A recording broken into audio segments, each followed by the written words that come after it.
ফ্যাসিবাদ শক্তিশালী করতে যেসব গণমাধ্যম ও সাংবাদিক সহযোগিতা করেছে তাদের শাস্তির মুখোমুখি করা হবে বলে হুঁশিয়ারি দিয়েছেন প্রধান উপদেষ্টার প্রেস সচিব শফিকুল আলম। তিনি জানান, ফ্যাসিবাদের পক্ষে যারা বয়ান তৈরি করেছে তথ্য প্রমাণ সাপেক্ষে তাদেরকে চিহ্নিত করা হবে, মুখোশ উন্মোচন করা হবে ফ্যাসিবাদ সাংবাদিকদেরও। কামরুজ্জামান রাজীবের রিপোর্ট।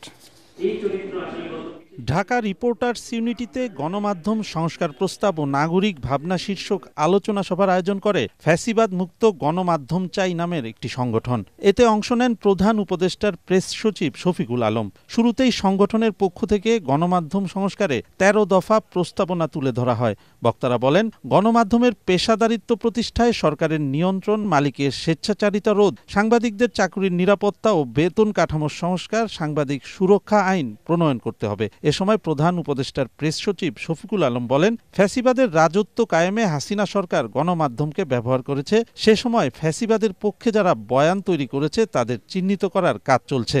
গত ১৫ বছরে যে আমাদের যে ফেইলুর, জার্নালিজমের যে ফেইলুর, এই যে জার্নালিজম দিয়ে যে একটা স্বৈরাচারকে শক্তিশালী করার যে বয়ান তৈরির যে প্রয়াস এবং আমাদের সবার সিভিল লিবার্টি কেড়ে নেওয়া, এই কাজগুলো যে হয়েছে, কারা কারা ইনভলভ ছিল, কারা কারা এই বয়ানগুলো তৈরি করছে, কারা কারা আমার অধিকার, আমি কেন এদের মুখ উন্মোচন করতে চাই, আমার তাকে পানিশমেন্ট দেওয়া আমার উদ্দেশ্য না।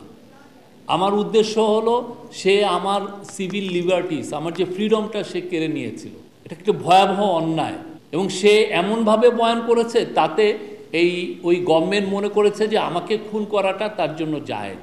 তিনি জানান, ভবিষ্যতে আর যেন ফ্যাসিবাদী সিস্টেম তৈরি না হয় তা নিশ্চিতে ফ্যাসিবাদের দোসর সাংবাদিকদের মুখোশ উন্মোচন করতে হবে।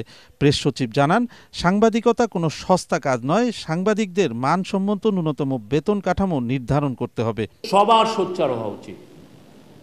যা আপনারা সোচ্চার না হওয়া মানে হচ্ছে এই লোকগুলোকে আপনারা অপরিচয়। সত্যিকার অর্থে জার্নালিজম এই চিপ কাজ না।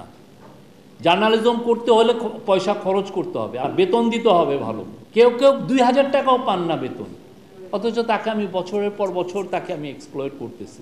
শফিকুল আলম জানান, সংস্কার কমিশনের প্রতিবেদনের ভিত্তিতে গণমাধ্যম সংস্কারে পদক্ষেপ নেবে সরকার। কোনো সরকার বা গোয়েন্দা সংস্থা যাতে গণমাধ্যমকে সরাসরি নিয়ন্ত্রণ করতে না পারে সে পদ্ধতি নির্ধারণ করা হবে। নসরুল হামিদ নিজে কিন্তু ধরেন তার নামে কতগুলো। কামরুজ্জামান রাজীব, এটিএন বাংলা, ঢাকা।